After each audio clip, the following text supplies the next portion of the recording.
রাদিয়াল্লাহু তাআলা আনহু হতে বর্ণিত হাদিস, কোন মানুষ যদি দুনিয়াতে এমন কোন জায়গায় কোন আমল করে, এমন কোন পাথরের মধ্যে আমল করে যেই পাথরের কোন জানালা নাই, কোন দরজা নাই, একেবারে আটকানো, ওই পাথরের মধ্যেও কোন মানুষের যদি কোন আমল থাকে, কিয়ামতের দিন সেই আমল হাজির করবে কে?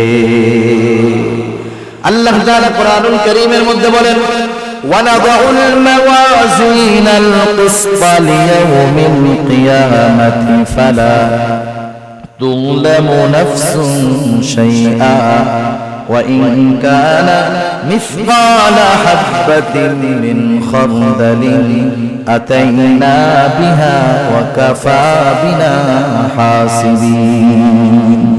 আল্লাহ তাআলা বলেন, আমি কিয়ামতের দিন ইনসাফের বিচারালয় কায়েম করব, ন্যায় বিচারের আদালত কিয়ামতের দিন আমি আল্লাহ কায়েম করব। বাস্তব কথা, তিতা লাগলেও সত্য কথা, দুনিয়ার আদালতগুলোর মধ্যে ইনসাফ নাই, বেইনসাফি ভরা। এখানে যদি একটা ইনসাফ হয়, বেইনসাফি হয় হাজার হাজার, কিন্তু আল্লাহ তাআলার আদালতে কোনো বেইনসাফি নাই।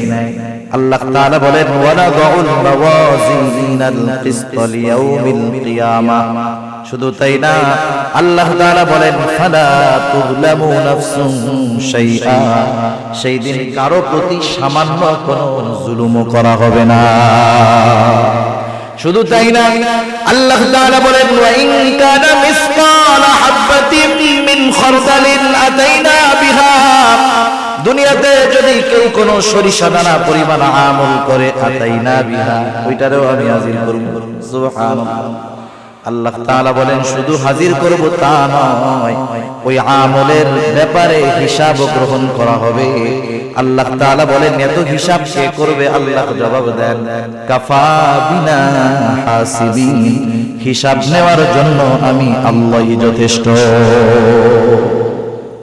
হযরত লোকমান সন্তানদের এই কথা শিক্ষা দিচ্ছে, বাজার তুমি হয়তো আমার সামনে পীর সাহেব হয়ে থাকবা, কিন্তু তুমি যখন রাত্রে বেলা রুমের মধ্যে দরজা আটকে ওয়াইফাই লাইনটা দিবা, গুনাহ করবা, পাপ করবা, আমার সামনে তো তোমার মতো ভালো ভদ্র আর কেউ নাই। তুমি আমার অগোচরে যায় অপরাধ করবা, গুনাহ করবা, মনে কইরো না যে আল্লাহ তাআলা দেখবে না, আল্লাহ সব দেখবে। হযরত লোকমান সেই কথাই বলেন, আমার বৎস, তোমার কোন আমল যদি সরিষা দানা পরিমাণ হয়, ওই আমলটা যদি পাথরের মধ্যে থাকে, শুধু তাই না, মিসকালা হাববাতিন মিন খারদালিন ফাতাকুন ফি সাখরাতিন, সেটা যদি পাথরের মধ্যে থাকে, আও ফিস সামাওয়াত, সেটা যদি আসমানেও থাকে, আও ফিল আরদ, সেটা যদি জমিনের সাথেও মিশে থাকে, আল্লাহ তাআলা সেই আমলটা হাজির করবেন। ইয়াতি বিহাল্লাহ, ওই আমলটাও হাজির করবে কে?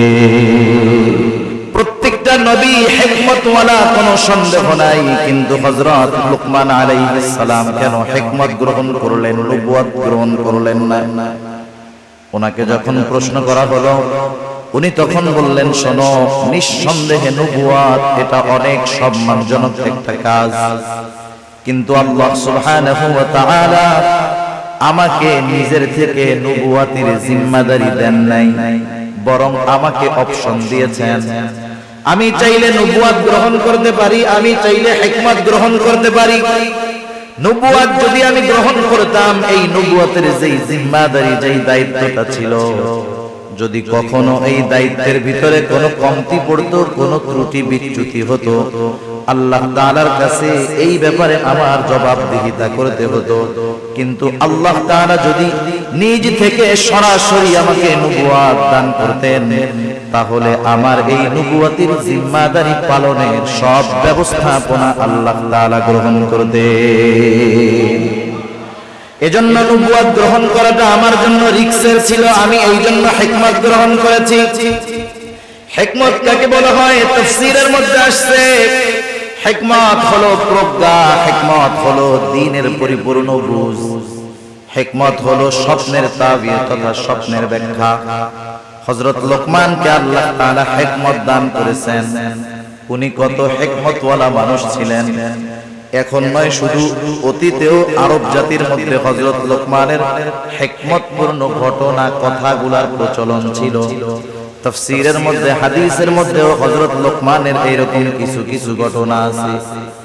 হযরত লোকমান আলাইহিস সালাম শুরুতেই যে এত সম্মানিত ছিলেন তা নয়, কিন্তু শুরু থেকে তার কর্মকাণ্ডের ভিতরে হিকমতের নিদর্শন পাওয়া যাইত। তিনি একটা মানুষের ছাগল চড়াইতেন, তিনি রাখাল ছিলেন প্রাথমিক সময়।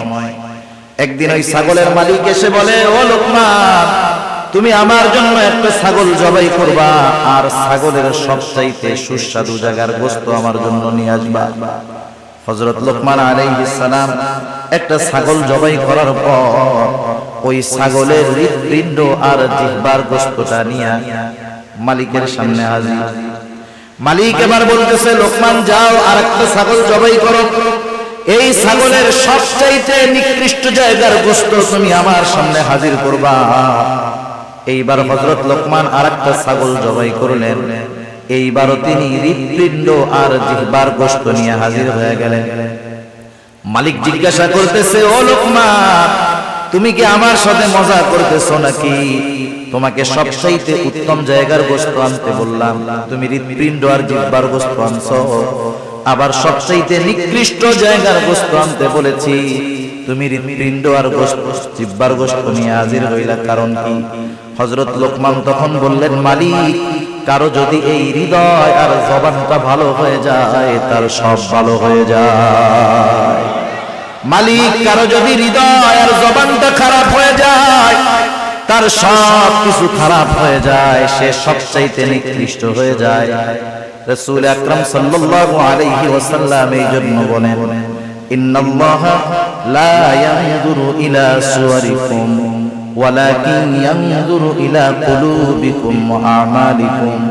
আল্লাহ তাআলা কারো সূরত দেখেন না, কারো সিরাত দেখেন না। আল্লাহ তাআলা দেখেন না কে কত সুন্দর, বরং আল্লাহ তাআলা দেখেন কার অন্তরটা কেমন।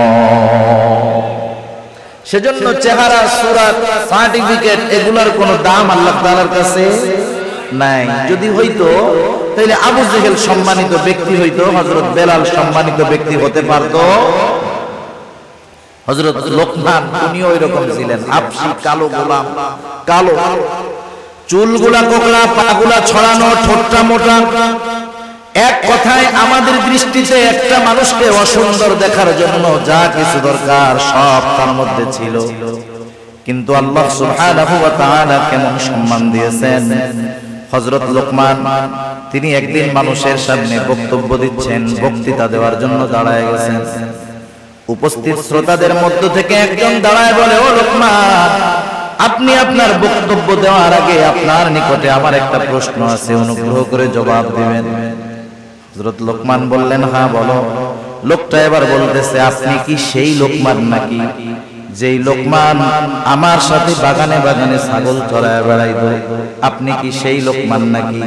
একটু শিক্ষণীয় বিষয় একটু খেয়াল দিয়ে শুনবেন। আমাদের সমাজে অনেক মানুষ আছে, একটা সময় তার কিছুই ছিল না, না ছিল কোনো সম্মান, না ছিল কোনো মর্যাদা, কিন্তু কালের পরিবর্তনে আজকে অনেক সম্মান সম্পদের মালিক। আপনি যদি তাকে তার অতীতের কথা স্মরণ করায় দেন, দেখবেন সে আপনার উপরে বিরক্ত হবে। সে তার অতীত যে এত খারাপ ছিল, অতীতে যে সে কষ্টে ছিল, সেটা সে ফেস করতে চায় না, সামনে আনতে চায় না, অতীতকে ভুলে থাকতে চায়। কিন্তু স্বাভাবিক বিষয়টা হলো এমন, যেই ব্যক্তি সর্ব অবস্থায় তার অতীতকে স্মরণ রাখে, অতীতের শিক্ষা নিয়ে চলে, অধিকাংশ ক্ষেত্রে এই ধরনের মানুষগুলা শুকরগুজার বান্দা হয়। আর যারা অতীতকে ভুলে যায়, ওরা অধিকাংশ না শুকরগুজার। খেয়াল করে দেখবেন, এটা বনি ইসরাইলের 3 লোকের ঘটনা আছে। একটা ছিল টাকলা, আরেকটার কুষ্ঠ রোগ, আরেকটা হলো চোখে দেখতো না, কানা। আল্লাহ তাআলা পরীক্ষা করতে চাইছেন।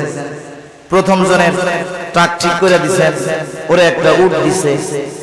আরেকজনের কুষ্ঠরোগ ছিল, কেউ কাছে যাইতো না, আল্লাহ তাআলা ফেরেশতা দিয়ে ঠিক করায় দিলেন। এরপরে তারা একটা গরু দিলেন, সে একসময় অনেক গরুর মালিক, উটওয়ালা অনেক উটের মালিক। আরেকটা ছিল অন্ধ, আল্লাহ তাআলার পক্ষ থেকে চোখ ঠিক হলো, সে একটা ছাগল পাইলো, তার ছাগলে আল্লাহ বরকত দিলেন, অনেক ছাগল হয়ে গেল। আগের দুইজনকে আবার পরীক্ষা করার জন্য এই তিনজনের কাছে ফেরেশতা আসলো। প্রথম দুইজন কি জবাব দিছে? ফেরেশতা এসে বলছে, আমি মুসাফির, আমার একটা উট দাও, আমি জানি আমার গন্তব্যে পৌঁছাইতে পারি। সে কি কইছে? সে বলছে, আরে মিয়া দেওয়া যাবে না, সমস্যা আছে। এবার ফেরেশতা তাকে মনে করায় দিয়েছে, ওই অতীত যায়, তুমি তো টাকলা ছিলা, তোমার কাছে কেউ আসতো না, কেউ তোমার কাছে ভিড়তো না, আফসোস করতা শুধু, আর বলতা, আরে আমার চুল যদি গজাইতো কত ভালো হইতো। আল্লাহ তাআলা তোমার চুল গজায়া দিলেন, তোমাকে উট দিলেন, উটের মধ্যে বরকত দিলেন, তুমি অতীতকে ভুলে গেছো? বলে, না, এগুলো আমার আগের থেকেই ছিল। কি কইছে? আগের থেকেই ছিল। ফেরেশতা এবার বলছে, আল্লাহ তাআলা তোমার যদি আগের অবস্থায় তোমারে ফিরায় দিক, এবার তার নেয়ামত চলে গেছে, আগের অবস্থায় ফিরে গেছে। পরের জন যে কুষ্ঠরোগী, তারও একই অবস্থা, অতীতকেও স্বীকার করছে। কিন্তু যেই লোকটা অন্ধ, তার কাছে যখন যায় বললো, আমি একটা ছাগল চাই, মুসাফির বলল, আল্লাহর বান্দা, তোমার যতগুলা লাগে তুমি নিয়ে যাও, কোনো অসুবিধা নাই, কারণ এক সময় আমার কিছু ছিল না, এগুলা আমাকে আল্লাহ তাআলা দিয়েছে। সেই জন্য শুকরগুজার বান্দা, অতীতকে যারা স্মরণ রাখে, অধিকাংশ ক্ষেত্রে তারা হয়। আমাদের সমাজে আমাদেরকে যদি আমাদের কারো অতীত এরকম থাকে, আর কেউ যদি লোক সম্মুখে আমার ওই দুর্বল অতীতটাকে স্মরণ করায় দেয়, আমি তাকে থ্রেট মাইরা, ধারি মাইরা বসায়া দিব। কিন্তু হযরত লোকমান এমনটা করেন না, তিনি সহসা জবাব দিয়ে দিয়েছেন, হ্যাঁ তুমি ঠিক বলেছো, আমি সেই লোকমান যে এক সময় বাগানে বাগানে ছাগল চড়াইতো। সম্মান কমে গেছে অতীত স্বীকার করায়। হযরত লোকমানকে এবার ওই লোকটা প্রশ্ন করতেছে, লোকমান, তাহলে এই পর্যায়ে আপনি যে আসলেন, কোন গুণের কারণে আপনি আসলেন, কোন কারণে আল্লাহ তাআলা আপনাকে এত মর্যাদা দিলেন? হযরত লোকমান বললেন, শোনো, সত্যবাদিতা, আমানতদারিতা, অহেতুক কথাবার্তা থেকে আমি বিরত থেকেছি। আমি মনে করি এই সবের কারণে আল্লাহ রাব্বুল আলামিন আমাকে এই সম্মান দিয়েছে। হযরত লোকমানকে প্রশ্ন করেছে, হযরত লোকমান স্বীকার গিয়েছে, কারণ তিনি ছিলেন একজন শুকরগুজার বান্দা। আল্লাহ তাআলা হযরত লোকমানের ব্যাপারে সেই জন্য বলেন, ওয়ালাকাদ আতাইনা লোকমানাল হিকমাতা আনিশকুর লিল্লাহ, আমি লোকমানকে হিকমত প্রদান করেছি, আনিশকুর লিল্লাহ, যাতে সে আল্লাহ তাআলার শুকরগুজার করে, আল্লাহ তাআলার কৃতজ্ঞতা প্রকাশ করে। এখান থেকে এক নম্বর শিক্ষণীয় আমাদের জন্য হলো, আমরা যখন কোনো নেয়ামত প্রাপ্ত হব, যখন কোনো নেয়ামত পাবো, আমরা শুকর আদায় করব, আল্লাহ তাআলার শুকরিয়া আদায়। বলেন তো, আমরা যদি শুকরিয়া আদায় না করি, আল্লাহ তাআলার কৃতজ্ঞতা প্রকাশ যদি আমরা না করি, আল্লাহ তাআলার সম্মান কমে যাবে? কমবে না। আল্লাহ তাআলার যদি শুকর আদায় আমরা না করি, আল্লাহ তাআলার সম্মান কমবে না।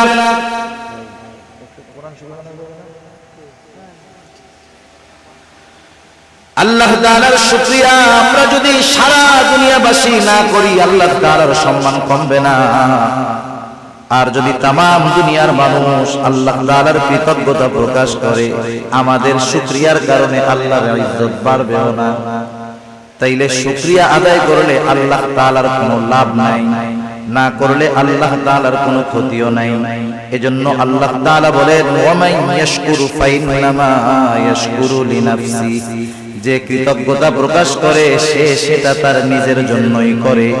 কারণ মানুষ যদি নেয়ামত পাওয়ার পর নেয়ামতের কৃতজ্ঞতা আদায় করে, তার নেয়ামতের মধ্যে প্রবৃদ্ধি দান করেন কে? আল্লাহ তাআলা কুরআনুল কারীমের আরেক জায়গায় বলেন, লা ইন শাকারতুম লা আযীদান্নাকুম ওয়া লা ইন কাফারতুম ইন্না আযাবী লাশাদীদ। আল্লাহ তাআলা বলেন, লা ইন শাকারতুম লা আযীদান্নাকুম, তোমরা যদি কৃতজ্ঞতা প্রকাশ করো, নেয়ামতের শুকরিয়া আদায় করো, আল্লাহ তাআলা এমনটা বলেন নাই যে বাড়ায়া দিন, বরং আল্লাহ তাআলা বলেন, লা আযীদান্নাকুম, দুইটা তাকিদ যোগ করে আল্লাহ তাআলা বলেন, কেমন জানি কথাটা এরকম যে আমি অবশ্যই অবশ্যই তোমাদের নেয়ামত আরো আমি আল্লাহ বাড়ায়া দিব। ওয়ালা ইন কাফারতুম, তোমরা যদি কুফরি করো তথা নেয়ামতের কৃতজ্ঞতা প্রকাশ না করো, তাতে আল্লাহ তাআলার কোনো ক্ষতি নাই, বরং ক্ষতি কি? আল্লাহ তাআলা বলেন, যাই না রাখো, ইন্না আযাবি লাশাদীদ, আমার আযাব বড় কঠোর, আযাব বড় শক্ত। তাইলে শুকরগুজার বান্দার নেয়ামত আল্লাহ বাড়ায় দেয়, আর যারা নেয়ামতের শুকরিয়া আদায় করে না, আল্লাহ তাআলা তাদের কঠিন আযাবে গ্রেফতার করে। আল্লাহ তাআলা সেই কথাই বলেন, মান কাফারা ফা ইন্নাল্লাহা গনিয়্যুন হামিদ, আর যারা শুকরিয়া আদায় করে না, কুফরি করে, তারা জানা রাখো, ফা ইন্নাল্লাহা গনিয়্যুন হামিদ, আল্লাহ তাআলা কারো কৃতজ্ঞতার মুখাপেক্ষী নয়। সেজন্য আমরা শুকরিয়া আদায় করলে লাভ আমাদের নিজেদের। এখানে আল্লাহ তাআলা হযরত লোকমানের পরিচয় দিচ্ছেন যে লোকমান তো হিকমতওয়ালা, শুধু হিকমতওয়ালা নয়, লোকমান আমার একজন শুকরগুজার বান্দা। সুবহানাল্লাহ। এইবার সেই লোকমান ছেলেদেরকে কি বলছে, সেই কথাগুলো আল্লাহ তাআলা আমাদেরকে বলতেছে। হযরত লোকমান সন্তানদেরকে নসিহত করতেছে, উপদেশ দিচ্ছে। এক নম্বর নসিহত, হযরত লোকমান সন্তানকে বলতেছে, ও আমার সন্তান, ওয়াইদ ক্বালা লুকমানু লিবনিহি ওয়া হুয়া ইয়াইদু ইয়া বুনাইয়া লা তুশরিক বিল্লাহ। হযরত লোকমান তার সন্তানকে এক নম্বর নসিহত করতেছে, উপদেশ দিচ্ছে, ও আমার বৎস। নসিহত করার কিছু ভাষা আছে, সব সময় দমক দিলে কাম হয় না। আমরা তো আমাদের বাচ্চা ছেলেদেরকে কিছু উপদেশ দেওয়ার আগে বলে, বেটা আগে পিটানি দে, এই করি সেই করি। না না, আপনি আপনার সন্তানকে যদি কোনো কথা শোনাতে চান, তাহলে তাকে আবেগ, মহব্বত, ভালোবাসার সাথে উপদেশটা করতে হবে। ধমকের সাথে সব সময় সব ফায়দা অর্জন করা যায় না। সন্তানকে নসিহতের ভাষা হযরত লোকমান বলতেছে, ওয়াইদ ক্বালা লুকমানু লিবনিহি, আল্লাহ তাআলা বলেন হযরত লোকমান তার সন্তানকে বলতেছে, ইয়া বুনাইয়া লা তুশরিক বিল্লাহ, ইয়া বুনাইয়া, হে আমার বৎস। এটা বাংলায় অনুবাদ করে এর ভিতরে যেই মজাটা আছে এটা বোঝানো যাবে না। আপনাকে যদি বাংলাদেশ নয় তামাম দুনিয়ার শ্রেষ্ঠ একজন আর্টিস্ট একটা আপেল অথবা কমলা আইকা আপনার সামনে দিয়া বলে, এটা খুব মজা না খাইতে, আপনি দেখবেন ঠিক, কিন্তু এর মজা বোঝা যাবে না। সেজন্য আরবি ভাষাটা না অনুধাবন করতে না পারলে এর মূল মজা তর্জমায় বোঝা যায়। সেজন্য যারা আলেম আছে, মাদ্রাসা আছে, এরা বোঝে কোরআন তর্জমা পড়ার আগে 4-5 বছর তার আরবি ভাষা ব্যাকরণ নিয়ে পড়া লাগে। কেন? কারণ কোরআনে আল্লাহ কি বলেন সেটা পরিপূর্ণ অনুধাবন করার যোগ্যতা অর্জন করার জন্য। এখন তো আমাদের একটু ভাষাগত জ্ঞান থাকলেই মনে করে আমার চাইতে বড় আর কে জানে, ঠিক না? হযরত লোকমান বলতেছেন, ইয়া বুনাইয়া লা তুশরিক বিল্লাহ, এই ইয়া বুনাইয়ার মধ্যে মায়া, মমতা, স্নেহ, মহব্বত, ভালোবাসার বহিঃপ্রকাশ আছে। হযরত লোকমান বলতেছে, হে আমার বৎস, লা তুশরিক বিল্লাহ, আমরা মুমিন, আমরা মুসলমান, আমরা আমাদের সন্তানদেরকে প্রথম যেই শিক্ষাটা দেওয়ার দরকার হযরত লোকমান সেই শিক্ষাটাই দিয়েছেন। আল্লাহ তাআলা কত সুন্দরভাবে হযরত লোকমানের নসিহতগুলো জানায় দিলেন যে হযরত লোকমান তার সন্তানকে সর্বপ্রথম তাওহীদ তথা আল্লাহ তাআলার একত্ববাদের পরিচয় শিক্ষা দিয়েছে, ঈমানের শিক্ষা দিয়েছে। আগে মূল হলো ঈমানের শিক্ষা। কিসের শিক্ষা? ঈমান হলো সব আমলের মূল। আমল ভুরি ভুরি আছে, ঈমান নাই, ওই আমলের কোনো দাম নাই। সেজন্য শিরক থেকে আমাদের সন্তানদেরকে বাঁচার নসিহত করতে হবে। এখন যদি আমরা নিজেরা নিজেদের মধ্যে একটু যাচাই বাছাই করি, আমাদের নাসিরউদ্দিন জর্জ ভাই বলেছিলেন, আপনারা এখানে আসার আগে আজকে সারাদিন আপনার সন্তান কি করেছে, কয়জন বাপ খোঁজ নিছেন? 5 জন আদুসা করতে পারবেন না। এবার আমি যদি আপনাদের প্রশ্ন করি, এমন কোন বাবা আছেন একটু বলেন আমি আমার সন্তানটাকে একদিন সুন্দর মতো আমার পাশে বসাইয়া গায়ে হাত বুলাইয়া এরকম বলেছি, ও আমার কলিজার টুকরা সন্তান, আল্লাহ তাআলার সাথে শিরক কইরো না। আসেননি যে একজন বাপ এরকম, আমার পোলা এখনো বড় হয় নাই, এই ওয়াজ করার টাইম ওরে হয় না, এই জন্য আমি করি নাই। মানে আপনারা আবার কইতে পারেন যে হুজুর ওয়াজ করতেছেন, আপনি কি এই আমল করছেন নাকি? মানে আমার ছেলেও তো বড় হয় নাই। তাহলে দেখেন এই জায়গায় যে কয়জন আছেন, একজন সাহস করে হাত উঁচা করতে পারেন না, আফসোসের ব্যাপার। একটু চিন্তা করেন না কি হবে অবস্থা, কবরে যাওয়ার পরে ওই পোলা কি দিবে? দেওয়ার আছে কিছু? বরং ওই পোলা আপনি আমল করতেছেন, ওই ছেলে জাহান্নামে যাওয়ার কারণ হইতে পারে। হযরত লোকমান সন্তানকে বলতেছে, ইয়া বুনাইয়া লা তুশরিক বিল্লাহ, হে আমার বৎস, তুমি আল্লাহ তাআলার সাথে শিরক কইরো না। কেন শিরক করবা না? ইন্না শিরকা লাযুলমুন আযীম, শিরক হলো মহা অন্যায়, মহা জুলম। প্রত্যেকটা গুনাহ, প্রত্যেকটা পাপ জুলম, কিন্তু সবচাইতে বড় জুলম হলো আল্লাহর সাথে শিরক করা। এজন্য আল্লাহ তাআলা কোরআনুল কারীমের মধ্যে বলেন, ইন্নাল্লাহা লা ইয়াগফিরু আন ইউশরাকা বিহি ওয়া ইয়াগফিরু মা দুনা যালিকা লিমান ইয়াশা ওয়া মান ইউশরিক বিল্লাহি ফাকাদ ইফতারা ইসমান আযীমা। আল্লাহ তাআলা জানায় দিয়েছেন, ইন্নাল্লাহা লা ইয়াগফিরু আন ইউশরাকা বিহি, নিশ্চয় আল্লাহ তাআলা তার সাথে যে শিরক করে তাকে আল্লাহ তাআলা ক্ষমা করবে না। আল্লাহ তাআলা বলেন, ওয়া ইয়াগফিরু মা দুনা যালিকা লিমান ইয়াশা, শিরক ছাড়া যদি কেউ কোনো অন্যায় করে আল্লাহ তাআলা যাকে চান তাকে তিনি ক্ষমা করে দিবে। কিন্তু যে শিরক করলো সে কি অপরাধ করলো? আল্লাহ তাআলা বলেন, ওয়া মান ইউশরিক বিল্লাহি ফাকাদ ইফতারা ইসমান আযীমা, যে আল্লাহ তাআলার সাথে শিরক করলো, ফাকাদ ইফতারা ইসমান আযীমা, সে এক মহা পাপের সূচনা করলো। এজন্য এই পৃথিবীতে যার দ্বারা শিরক শুরু হয়েছে, কিয়ামত পর্যন্ত যত শিরক হবে সব শিরকের সমপরিমাণ গুনাহ তার আমলনামায় যোগ হবে। যেমন আদম আলাইহিস সালামের এক সন্তান যে হত্যা করছে, হত্যাকারী যেটা, কিয়ামত পর্যন্ত পৃথিবীতে যত অন্যায়ভাবে হত্যা সংঘটিত হবে সব হত্যার গুনাহ তার আমলনামায় যোগ হয়ে যায়। সেজন্য আল্লাহ আমাদেরকে শিরক থেকে বাঁচার তৌফিক দান করুন। আল্লাহ তাআলা আমাদেরকে সকল প্রকার শিরক থেকে বেঁচে থাকার তৌফিক দান করুক, সবাই বলি আমিন। সেজন্য আমাদের দ্বারা যেন নতুন কোন শিরকের আবির্ভাব না হয়। এই যে অনেক সময় নতুন নতুন মাজার গজায়, শুনছেন না আপনারা? রাত্রের মধ্যে মাজার উঠে যায় একবার, কয়দিন পরে ওই জায়গায় সেজদা দেওয়া, এইসব অপরাধ শুরু হয়। যাদের মাধ্যমে এগুলো শুরু হলো, যতদিন ওইখানে ওই অপকর্ম চলবে তাদের আমলনামায় ওই গুনাহ যোগ হতে থাকবে। আল্লাহ তাআলা এরপরে আরেক জায়গায় বলেন, ইন্নাল্লাহা লা ইয়াগফিরু আন ইউশরাকা বিহি ওয়া ইয়াগফিরু মা দুনা যালিকা লিমান ইয়াশা ওয়া মান ইউশরিক বিল্লাহি ফাকাদ দাল্লা দালালান বাঈদা। আল্লাহ তাআলা জানায় দেন, শিরক ছাড়া তিনি সব গুনাহ ক্ষমা করে দিবেন।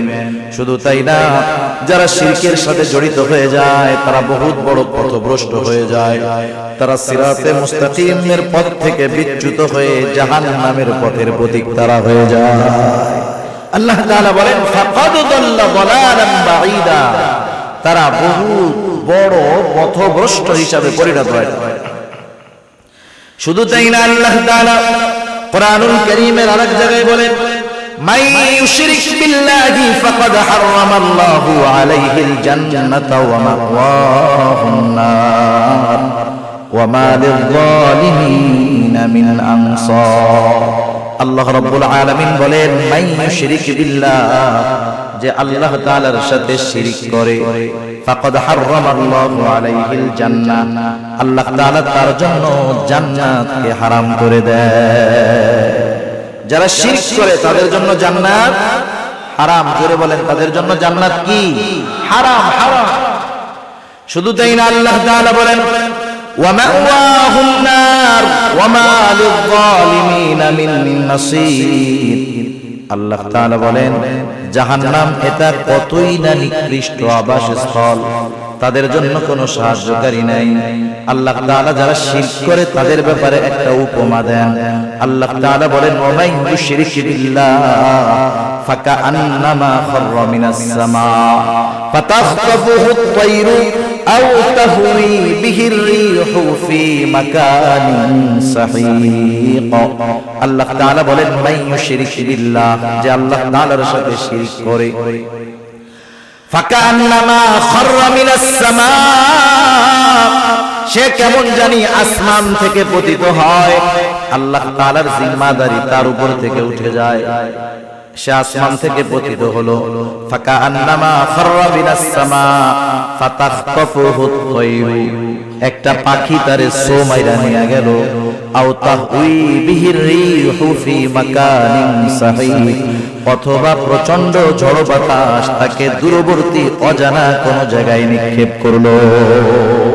তার মানে যেই ব্যক্তি শিরক করে সে তার আমল শক্তবাদ হয়, জাহান্নামের ঠিকানা তার হয়, জান্নাত হারাম হয়। আল্লাহ তাআলা উপমা দিয়ে বুঝাইলেন সে একেবারে ধ্বংস হয়ে যায়, নিঃশেষ হয়ে যায়, শেষ তার সব, জিন্দেগি বরবাদ, আখিরাত বরবাদ। সেজন্য আমরা কখনো চাই না যে আমাদের সন্তানেরা জাহান্নামী হোক, কেউ চায় না, কেউ চায় না। সেজন্য আমরা আমাদের সন্তানদেরকে বোঝাবো যে আল্লাহর সাথে শিরক কইরো না, কারণ শিরক সবচাইতে বড় জুলম, আর শিরক করলে সবচাইতে বেশি বেজার হন আল্লাহ রাব্বুল আলামিন। এটা হযরত লোকমানের প্রথম নসিহত। এরপরে আল্লাহ সুবহানাহু ওয়া তাআলা এই নসিহতের পরে নিজে কিছু নসিহত করেছেন। সময় সুযোগ হইলে ওইটা আমরা শেষে বলবো।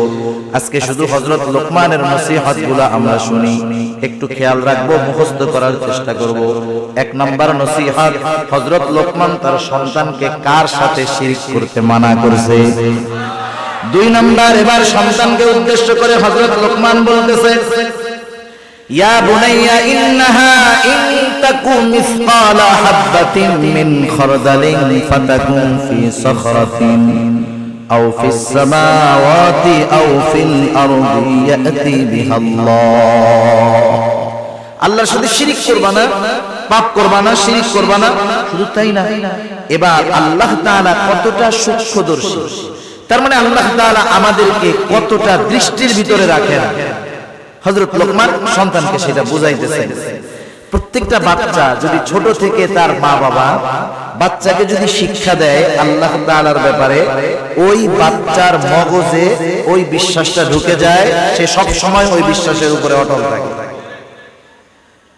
হযরত লোকমান সন্তানকে এবার কি বলতেছে, ইয়া বুনাইয়া ইন্নাহা ইন তাকু মিসকালা হাববাতিন মিন খারদাল। একটু খেয়াল দিয়ে শুনেন।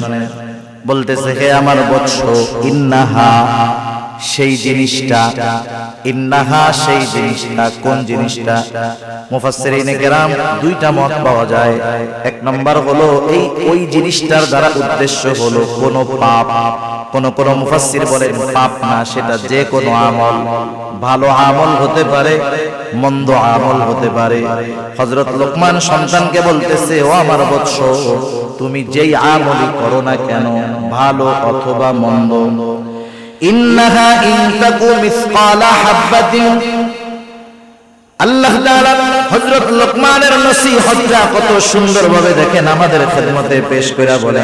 হযরত লোকমান সন্তানকে বলতেছে তুমি যেই আমলটা করো সেই আমলটা যদি সরিষা দানা পরিমাণ হয়, ইন্নাহা ইন তাকু মিসকালা হাববাতিন মিন খারদালিন ফাতাকুন ফি সাখরাতিন আও ফিস সামাওয়াতি আও ফিল আরদি ইয়াতি বিহাল্লাহ। তুমি যেই আমলটা করো, ভালো হোক আর মন্দ হোক, ওই আমলটা যদি সরিষা দানা পরিমাণ হয়, কি দানা পরিমাণ বলেন? ওই আমলটা যদি সরিষা দানা পরিমাণ হয়, আর ওই আমলটা যদি পাথরের মধ্যে থাকে, কোন জায়গায় থাকে? হযরত আনাস রাদিয়াল্লাহু তাআলা আনহু হতে বর্ণিত হাদিস, কোন মানুষ যদি দুনিয়াতে এমন কোন জায়গায় কোন আমল করে, এমন কোন পাথরের মধ্যে আমল করে যেই পাথরের কোন জানালা নাই, কোন দরজা নাই, একেবারে আটকানো, ওই পাথরের মধ্যেও কোন মানুষের যদি কোনো আমল থাকে, কিয়ামতের দিন সেই আমল হাজির করবে কে? আল্লাহ তাআলা কোরআনুল কারীমের মধ্যে বলেন, ওয়ানাদাউল মাওয়াজিনাল কিসতা লিয়াউমিল কিয়ামাতি ফালা তুযলামু নাফসুন শাইআ ওয়া ইন কানা মিসকালা হাববাতিন মিন খারদালিন আতাইনা বিহা ওয়া কাফা বিনা হাসিবিন। আল্লাহ তাআলা বলেন, আমি কিয়ামতের দিন ইনসাফের বিচারালয় কায়েম করব, ন্যায় বিচারের আদালত কিয়ামতের দিন আমি আল্লাহ কায়েম করব। বাস্তব কথা, তিতা লাগলেও সত্য কথা, দুনিয়ার আদালতগুলোর মধ্যে ইনসাফ নাই, বেইনসাফি ভরা। এখানে যদি একটা ইনসাফ হয়, বেইনসাফি হয় হাজার হাজার। কিন্তু আল্লাহ তাআলার আদালতে কোনো বেইনসাফি নাই। আল্লাহ তাআলা বলেন, ওয়ানাদাউল মাওয়াজিনাল কিসতা লিয়াউমিল কিয়ামাহ। শুধু তাই না, আল্লাহ তাআলা বলেন, ফালা তুযলামু নাফসুন শাইআ। সেই দিন কারো প্রতি সামান্য কোনো জুলুমও করা হবে না। শুধু তাই না, আল্লাহ তাআলা বলেন, ওয়া ইন কানা মিসকালা হাববাতিন মিন খারদালিন আতাইনা বিহা। দুনিয়াতে যদি কেউ কোনো সরিষা দানা পরিমাণ আমল করে, আতাইনা বিহা, ওইটারও আমি হাজির করব। সুবহানাল্লাহ। আল্লাহ তাআলা বলেন, শুধু হাজির করব তা নয়, ওই আমলের ব্যাপারে হিসাব গ্রহণ করা হবে। আল্লাহ তাআলা বলেন, এত হিসাব কে করবে? আল্লাহ জবাব দেন, কাফা বিনা হাসিবিন। হিসাব নেওয়ার জন্য আমি আল্লাহই যথেষ্ট। হযরত লোকমান সন্তানদের এই কথা শিক্ষা দিচ্ছে, বাজার তুমি হয়তো আমার সামনে পীর সাহেব হয়ে থাকবা, কিন্তু তুমি যখন রাত্রে বেলা রুমের মধ্যে দরজা আটকে ওয়াইফাই লাইনটা দিবা, গুনাহ করবা, পাপ করবা, আমার সামনে তো তোমার মতো ভালো ভদ্র আর কেউ নাই। তুমি আমার অগোচরে যায় অপরাধ করবা, গুনাহ করবা, মনে কইরো না যে আল্লাহ তাআলা দেখবে না, আল্লাহ সব দেখবে। হযরত লোকমান সেই কথাই বলেন, আমার বৎস, তোমার কোন আমল যদি সরিষা দানা পরিমাণ হয়, ওই আমলটা যদি পাথরের মধ্যে থাকে, শুধু তাই না, মিসকালা হাববাতিন মিন খারদালিন ফাতাকুন ফি সাখরাতিন, সেটা যদি পাথরের মধ্যে থাকে, আও ফিস সামাওয়াত, সেটা যদি আসমানেও থাকে, আও ফিল আরদ, সেটা যদি জমিনের সাথেও মিশে থাকে, আল্লাহ তাআলা সেই আমলটা হাজির করবেন। ইয়াতি বিহাল্লাহ, ওই আমলটাও হাজির করবে কে? আল্লাহ তাআলা কেন হাজির করতে পারেন? কারণ আল্লাহ তাআলা ইন্নাল্লাহা লাতীফুন খাবীর, কারণ আল্লাহ তাআলা হলেন সব খবর জানে। শুধু তাই না, সূক্ষ্ম দ্রষ্টা, সূক্ষ্ম থেকে সূক্ষ্মাতীত সব বিষয়ের খবর আল্লাহ তাআলার কাছে আছে। আরে আমল সংগঠিত হওয়ার পরে তো সেটা আল্লাহ তাআলা জানেন। আমি যখন কোনো আমল করার চিন্তা করি, বদ আমলের চিন্তা করি, সেটারও খবরও যিনি জানেন তিনি কে? আল্লাহ তাআলা সূরাতুল কাফের মধ্যে বলেন,